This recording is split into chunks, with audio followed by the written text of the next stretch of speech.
Hi friends, welcome back to Moni Spicy Kitchen. இன்னைக்கு நாம என்ன ரெசிபி பார்க்க போறோம்னா எல்லாருக்குமே ரொம்ப பிடிச்சமான ரொம்ப டேஸ்டியான பன்னீர் ஜாமுன் எப்படி பண்ணலாம்னு தாங்க பார்க்க போறோம்.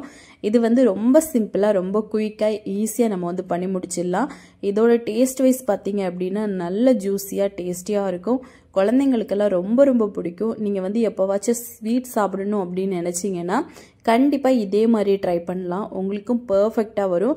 நான் சொல்லக்கூடிய மெத்தட்ல பண்ணீங்க அப்படினா இந்த பன்னீர் வந்து உடையாம பிரிஞ்சு போகாம நல்ல சூப்பரா உங்களுக்கும் பெர்ஃபெக்ட்டா வரும். சோ கண்டிப்பா நீங்களும் இதே மாதிரி செஞ்சு பாருங்க. இப்போ வாங்க இது எப்படி செய்யலாம் அப்படிங்கறத நம்ம டீடைலா பார்த்துடலாம். அதுக்கு முன்னாடி நம்ம சேனலுக்கு இப்பதான் ஃபர்ஸ்ட் டைமா வாரீங்கன்னா மறக்காம சப்ஸ்கிரைப் பண்ணிருங்க. அப்படியே கூட இருக்கக்கூடிய பெல் பட்டனையும் பிரஸ் பண்ணிக்கோங்க. அப்பதான் நான் போடக்கூடிய நியூ வீடியோஸ் உங்களுக்கு நோட்டிபிகேஷனா வரும். மறக்காம லைக் பண்ணுங்க, ஷேர் பண்ணுங்க. இப்போ வாங்க வீடியோக்குள்ள போய் இந்த சாஃப்டான ஜூசியான பன்னீர் ஜாமுன் எப்படி பண்ணலாம் அப்படிங்கறத நம்ம பார்த்துடலாம். ஃபர்ஸ்ட் வந்து இது பண்றதுக்காக ஸ்டவ் ஆன் பண்ணிட்டு ஒரு கடாய் எடுத்து அடுப்புல வச்சுக்கோங்க. இதுல வந்து சரியா 1/2 லிட்டர் அளவுக்கு பால் சேர்க்கிறேன். பால் வந்து பசும்பால் தான் நான் சேர்த்திருக்கேன். நீங்க கடைப்பால் பாக்கெட் பால் எது வேணா சேர்த்துக்கலாம். இப்போ இதுல ஒரு பகுதி அளவு லெமனை சீடு எதுவும் இல்லாம அதோட சாறை மட்டும் இந்த மாதிரி பிழிஞ்சு விட்டுக்கோங்க. இது வந்து பால் வந்து கொஞ்சம் கொதிக்க ஆரம்பிச்சதும் இந்த பால் நல்லா திரிய ஆரம்பிக்கும். நம்ம லெமன் சேர்த்திருக்கனால உங்ககிட்ட லெமன் இல்லை அப்படின்னா நீங்க அதுக்கு பதிலா வினிகர் கூட சேர்த்துக்கலாம். 1 டீஸ்பூன் அளவுக்கு வினிகர் சேர்க்கலாம். இப்போ லெமன் சேர்த்துட்டு நல்லா வந்து மிக்ஸ் பண்ணி கொடுங்க. இனிமே ஸ்டவ் ஆஃப் பண்ணிருங்க. பால் வந்து நல்லா திரிய ஆரம்பிச்சிருச்சு பாருங்க. தண்ணி தனியா நம்மளுக்கு அந்த ஆடை தனியா நம்மளுக்கு கிடைச்சிருக்கு. பாலோட பன்னீர் இதுதான் நம்மளுக்கு பன்னீர் அப்படிங்கிறது. இப்போ இதை வந்து நம்ம வடிகட்டி எடுத்துக்க போறோம். இப்போ ஸ்டவ் ஆன் பண்ணிட்டு ஒரு பேன் எடுத்து அடியில் வச்சிருங்க. இதில் வந்து ஒரு துணி போட்டுட்டு ஒரு காட்டன் டவலோ ஒரு துணியோ நல்ல காட்டனாக இருக்கும்படி எடுத்துக்கோங்க. எடுத்துட்டு இதில் வந்து வடிகட்டிடலாம். இதில் வடிகட்டும் போது எக்ஸ்ட்ரா இருக்கக்கூடிய அந்த தண்ணி எல்லாமே கீழே போயிடும். நம்மளுக்கு அந்த பன்னீர் மட்டும் நம்மளுக்கு கிடைக்கும். இது வந்து ரொம்ப ஈஸியான ஒரு ஸ்டெப்பு தான். உங்களுக்கு ரொம்ப வேலையெல்லாம் இருக்காது. இந்த மாதிரி இங்கே ஒரு துணி வச்சு நல்லா வந்து இருத்தி பிழிஞ்சிங்க அப்படின்னா இதில் எக்ஸஸாக இருக்கக்கூடிய தண்ணி எல்லாமே நல்லா வடிகட்டி வந்துடும். உங்களுக்கு ஒருவேளை நல்ல தண்ணி வடியலை அப்படின்னா நீங்கள் ஒரு அரிப்பில் இதை அப்படியே வச்சுட்டு கொஞ்சம் வெயிட்டான பொருள் ஏதாவது மேலே வச்சுட்டீங்க அப்படின்னா ஒரு 10 நிமிஷத்துலேயே நல்லா வடிஞ்சு கிடச்சிரும். இப்போ பாருங்க நம்மளுக்கு பர்ஃபெக்டாக பன்னீர் ரெடி ஆயிடுச்சு. இந்த அளவுக்கு நல்ல சூப்பராக வரணும். நம்மளுக்கு தண்ணி எதுவும் இருக்கக்கூடாது. இப்போ இதை வந்து ஒரு தட்டில் போட்டுட்டு நம்மளால எந்த அளவுக்கு பிசைய முடியுமோ அந்த அளவுக்கு கையில் அழுத்தம் கொடுத்து நல்லா வந்து பிசைஞ்சு எடுக்கணும். இது ரொம்ப முக்கியமான ஸ்டெப். நல்லா இந்த மாதிரி நல்லா அழுத்தி பிசைங்க. இந்த மாதிரி பிசைய முடியலை அப்படிங்கிற பட்சத்தில் நீங்கள் மிக்சியில் போட்டு அரைச்சிடாதீங்க. அது வந்து வரவே வராது. அது க்ரீம் மாதிரி ஆயிரும். நம்ம கை வச்சு தான் இந்த மாதிரி நல்லா வந்து பிசைஞ்சு எடுக்கணும். இது ரொம்ப முக்கியம். கிட்டத்தட்ட ஒரு 2லேருந்து 3 நிமிஷமாவது இந்த மாதிரி கையில் அழுத்தம் கொடுத்து நல்லா பிசைஞ்சு எடுக்கணும். அப்போதான் இது நல்லா சாஃப்டாக நம்மளுக்கு கிடைக்கும் இந்த பன்னீர். இப்போ நல்லா இந்த மாதிரி நம்ம அழுத்தம் கொடுத்து பிசைஞ்சு எடுத்துக்கலாம். இப்போ பாருங்க ஓரளவுக்கு நல்லா பிசைஞ்சிட்டோம். இப்போ இதில் 1 டீஸ்பூன் அளவுக்கு மைதா மாவு, அப்புறமா 1 டீஸ்பூன் அளவுக்கு கார்ன்ஃப்ளவர் மாவு. இது ரொம்ப முக்கியம். இது சேர்த்து நம்ம பண்ணோம் அப்படின்னா தான் அந்த பன்னீர் ஜாமுன் வந்து நல்ல ஒரு பைண்டிங் கிடைக்கும். பைண்டிங் கிடைச்சி அப்படின்னா தான் நம்மளுக்கு நம்ம வந்து சுகர் பாகில் போடும்போது இது உடஞ்சி போகாமல் பிரிஞ்சு போகாமல் இருக்கும். அதனால நம்ம இது ஆட் பண்ணுறது உங்களுக்கு நார்மலாக பன்னீர் மட்டுமே வச்சு வரும் அப்படின்னா நீங்கள் வந்து இதை ஆட் பண்ணாமலே பண்ணலாம். பட் நம்மளுக்கு ஒரு பைண்டிங் இருந்துச்சு அப்படின்னா தான் இது பிரியாமல் உடையாமல் பர்ஃபெக்டாக வரும். இப்போ இதில் கொஞ்சமாக ரோஸ் எசன்ஸ் நான் சேர்த்துருக்கேன். ஒரு ஃபியூ ட்ராப்ஸ், ஒரு 2லேருந்து 3 ட்ராப்ஸ் மட்டும் சேர்த்துருக்கேன். நீங்கள் எக்ஸ்ட்ராவாக வேணும்னா போட்டுக்கலாம்.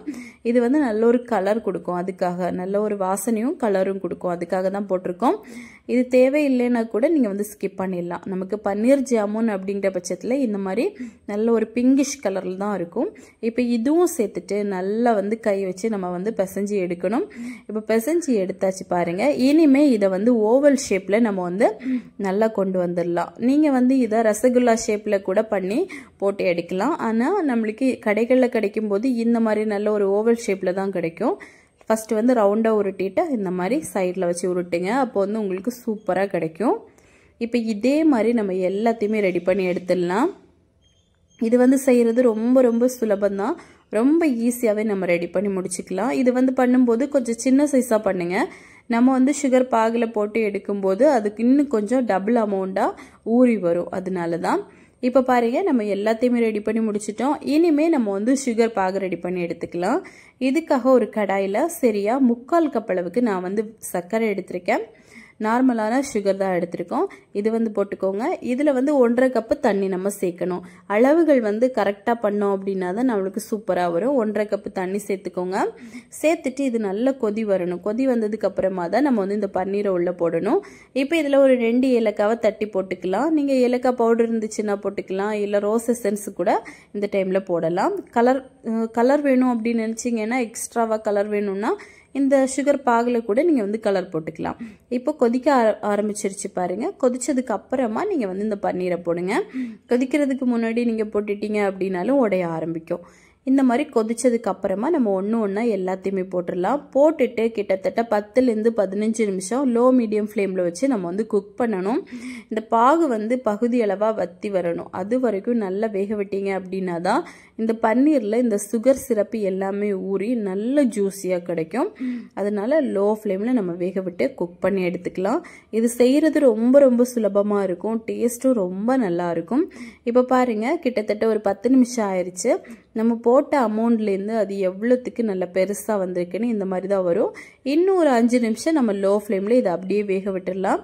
இப்போ பாருங்கள், இன்னொரு 5 நிமிஷம் ஆயிடுச்சு. நல்லா சூப்பராக ஜூஸியாக வந்துருச்சு. நம்ம ஸ்பூனில் மிக்ஸ் பண்ணும்போதே நம்மளுக்கு தெரியும், நல்லா சாஃப்டாக இருக்கும் இந்த பன்னீர் ஜாமுன். இப்போ அவ்வளோதான். நம்ம இனிமே இதை வந்து ஸ்டவ் ஆஃப் பண்ணிவிட்டு எடுத்துடலாம். இதை நீங்கள் நல்லா சில்லானதுக்கு அப்புறமா சாப்பிடுங்க. ரொம்ப ரொம்ப டேஸ்டியாக இருக்கும். இந்த பன்னீர் ஜாமுன் பொறுத்தவரை நம்ம வந்து ஃப்ரிட்ஜில் ஸ்டோர் பண்ணி வச்சோன்னா 1 வீக் வரைக்கும் கெட்டு போகாமல் ரொம்ப சூப்பராக இருக்கும். அதே சமயம் நம்ம ஒரு நாள் விட்டுட்டு சாப்பிட்டோம் அப்படின்னா அந்த சுகர் பாகில் இன்னுமே இந்த பன்னீர் எல்லாம் நல்லா ஊறி நல்ல ஜூஸியாக இருக்கும். நல்ல டேஸ்ட்டாக இருக்கும்.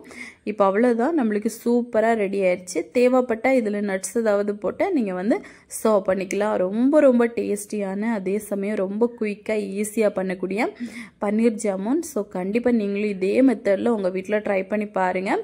ட்ரை பண்ணி பார்த்துட்டு எப்படி வந்துச்சுன்னு மறக்காமல் கமெண்ட் பண்ணுங்கள்.